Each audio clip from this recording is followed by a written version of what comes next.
Olá pessoal, sou o professor Jonildo Lima, de Literatura da Central do Enem. A nossa dica de hoje vai ser sobre um movimento chamado de humanismo, um movimento que se deu durante o século XV em Portugal. Mas antes de falar de humanismo, deixa eu falar um pouquinho sobre a matriz de referência do Enem.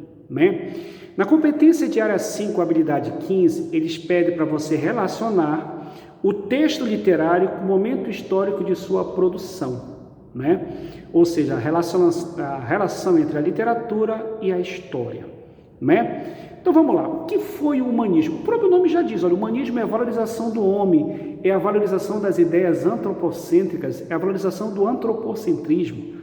O humanismo ele se deu durante a Idade Média, no ano de 1418, 1434, e se estendeu até o ano de 1527, ou seja, século XV.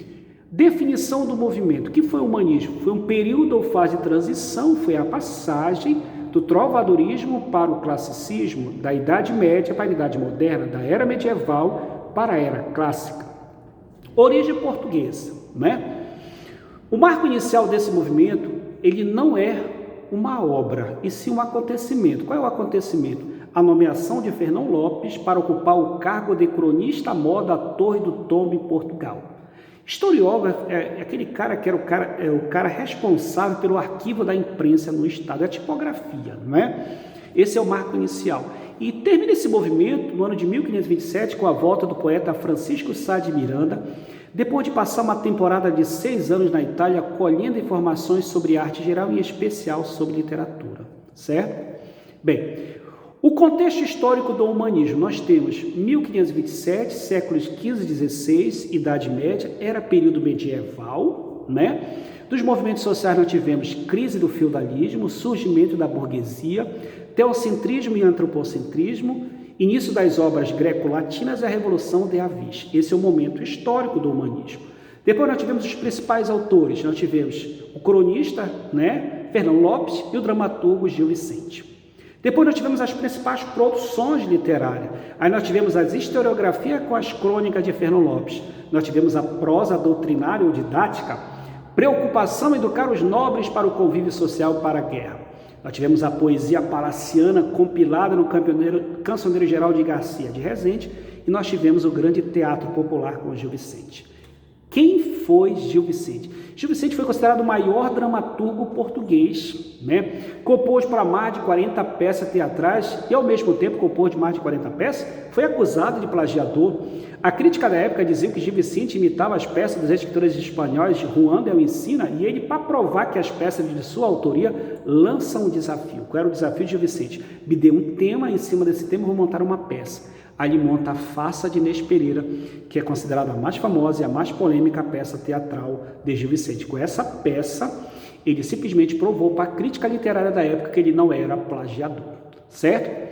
Bem, falar um pouquinho sobre autos, falar um pouquinho sobre farsas. O que são autos? Autos são peças teatrais de assuntos predominantemente religiosos. Aí nós temos o auto da alma, o auto da Índia, e os autos que compõem a trilogia das barcas, como o auto da barca do inferno, o auto da barca da glória, o auto da barca do purgatório.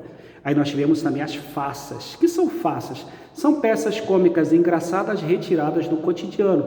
Aí nós tivemos a mais famosa, a mais polêmica, chamada Farsa de Inês Pereira.